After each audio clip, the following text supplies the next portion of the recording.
It's through the Leathersellers archives and collections that we're able to contribute to telling the nation's story.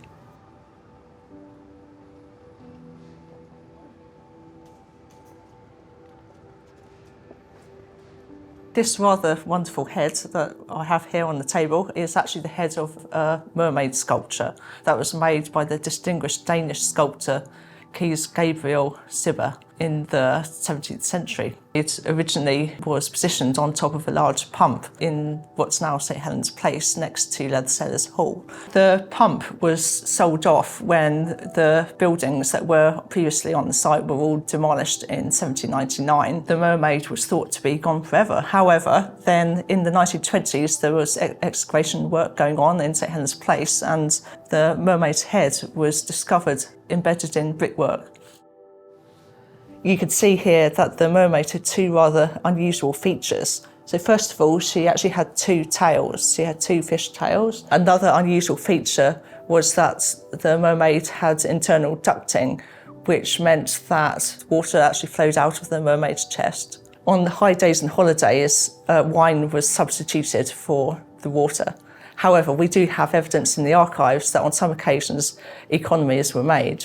So here we have some bills that were submitted by the then under-beadle, a man called John Sewers, who was responsible for ordering the equipment and such like. This is his bill for Lord Mayor's Day in 1714.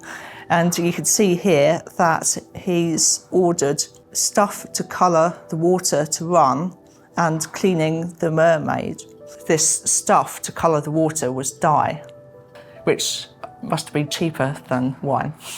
It's very likely that Cibber got his idea for the unusual features of the mermaid from the famous Renaissance Fountain of Neptune in Bologna, which he almost certainly would have seen on his travels in Italy before he came to England. Cibber came over to England in around 1655 and he joined the Leathersellers Company as a freeman. And here we have his entry in the Register of Freemen.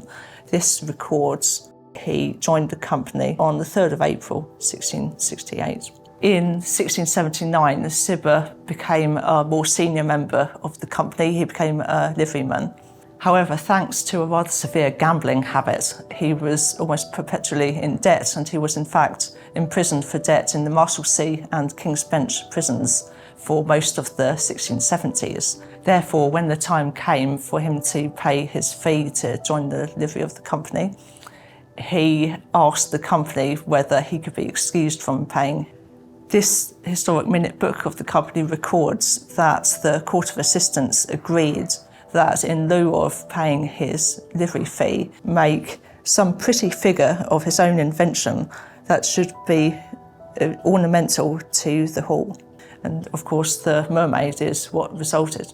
It was very unusual for the company to commission a member to make something for them for the hall in lieu of paying their fine. This is very much a sign of how highly esteemed Cibber was at the time.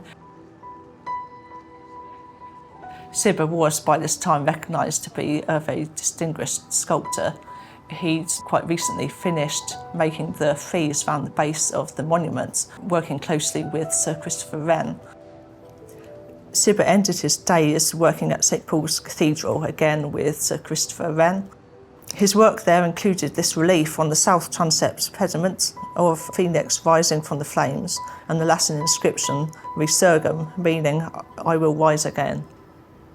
Cibber was one of our more historically prominent members of the Leathersellers Company, and it's partly through him and the mermaids that he produced for the company and the evidence of Cibber within our archives that we can access part of the nation's history.